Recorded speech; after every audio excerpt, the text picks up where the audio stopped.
When God taught the first human, Adam, all the names, what do you think that included? The names of the stars, the animals, the mountains, yes, all of that. But an ancient text reveals a detail so bizarre and unexpected, you will never see the story of creation the same way again. Hello, and welcome. Today, we're exploring the very first lesson God ever gave to humanity. We'll see how ancient scholars agreed on the vastness of this knowledge, and we'll uncover the single weirdest example they used to prove their incredible point. So, the Qur'an states that God taught Adam all the names.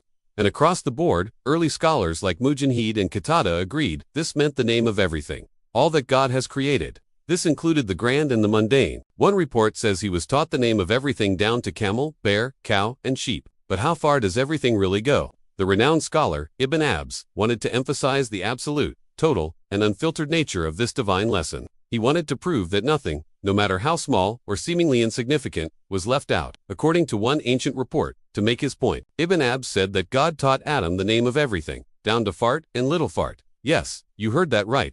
Another version of the report has him saying fart and wind. Now, this might sound silly, or even disrespectful to a modern ear, but the scholarly point behind it was profound. By using the most humble, earthy, and even crude examples imaginable, these ancient scholars were making a powerful theological statement. Adam's knowledge was absolute. There were no gaps. The divine lesson encompassed the most majestic star in the cosmos and the most fleeting puff of wind from the body. Nothing was too high, and nothing was too low to be included in God's lesson. So, the first lesson humanity ever received was a complete, unabridged dictionary of the entire universe, from the glorious to the mundane, and even the ridiculous. It's a surprisingly humorous and humanizing detail in one of history's most sacred stories. What do you think this strange detail tells us about the ancient mindset?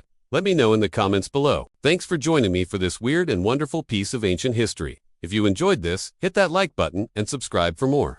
Until next time,